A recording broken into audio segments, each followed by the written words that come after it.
Car tant que nous vivons, nous sommes sans cesse livrés à la mort pour l'amour de Jésus, afin que la vie de Jésus soit aussi manifestée dans notre chair mortelle. 2 Corinthiens 4:12. À première lecture, il semble que ce verset ne soit qu'une répétition du verset. Nous portons toujours en ce corps la mort du Seigneur Jésus, afin que sa vie soit aussi manifestée dans notre corps. 2 Corinthiens 4:10. Mais lorsqu'il s'agit de paroles prononcées, écrites sous l'inspiration du Saint-Esprit, nous pouvons être certains que toute phrase comporte une richesse spéciale, une nouvelle lumière. Effectivement, cette conformité à Christ en sa mort, dont nous parle ici l'apôtre, elle a sa source dans l'amour de Jésus et du prochain.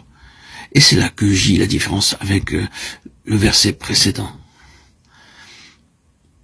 Dans celui-là, l'apôtre écrit, nous portons toujours en ce corps la mort du Seigneur Jésus, afin que sa vie soit aussi manifestée dans notre corps. La finale indique suffisamment qu'ici nous sommes seuls en jeu. Il s'agit de vie de Christ, se manifestant en nous. C'est pour nous que nous sommes maintenus en cet état de mort, où tout secours humain est impossible et où nous n'avons plus de recours qu'en Dieu. Mais maintenant, l'apôtre écrit, nous sommes livrés à la mort pour l'amour de Jésus.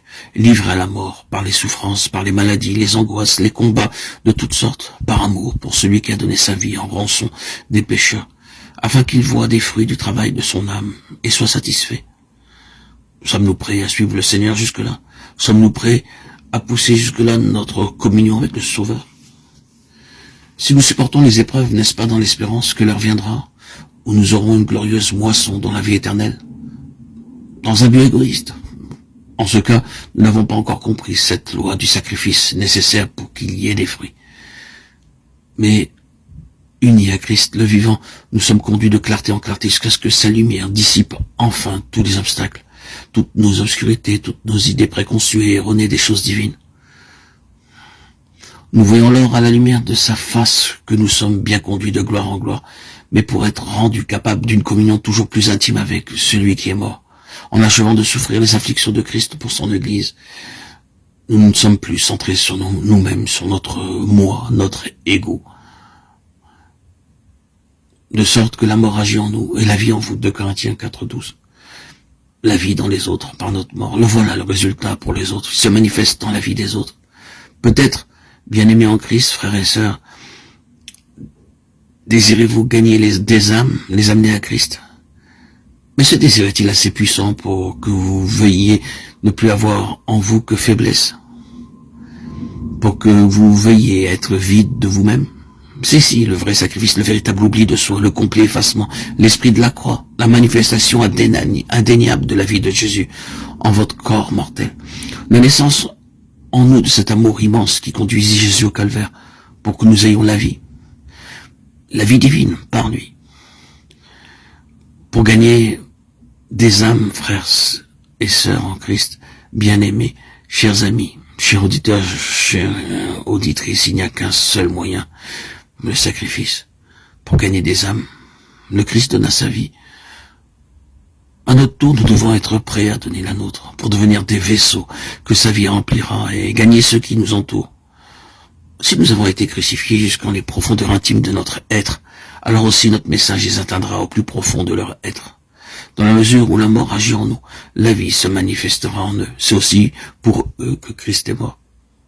Et c'est à cela, c'est à gagner des âmes que tout enfant de Dieu est convié. C'est à l'enfantement de vie nouvelle en Christ. Voilà la paternité dont parlait l'apôtre lorsqu'il écrivait aux Corinthiens « Je vous ai engendré à Christ par l'évangile ». Ici, vous 10 000 maîtres, vous n'avez pas plusieurs pères.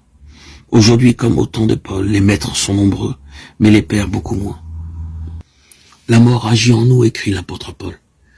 Il est vraiment remarquable que le 8e chapitre de l'Épître aux Romains, où nous trouvons le glorieux évangile de l'affranchissement par l'esprit de vie en Jésus, où nous est révélé la joie de l'accès auprès du Père, le témoignage intérieur de l'esprit et notre communauté d'héritage avec Christ, que ce même chapitre se termine par une description frappante de la conformité à Christ en sa mort, condition de tous les affranchissements et de toutes les grâces.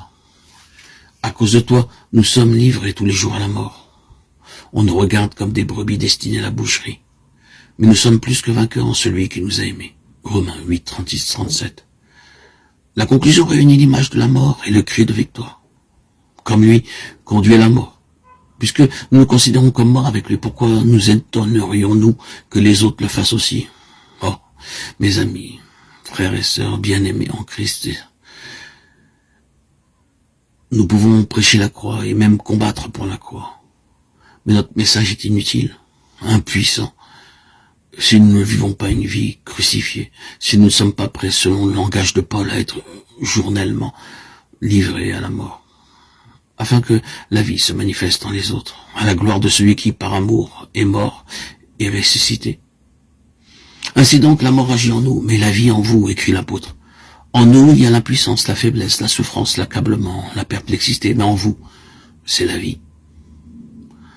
Qu'il en soit ainsi pour moi, ô Père, puisque cela est bon à tes yeux, qu'il ne soit fait selon ta parole.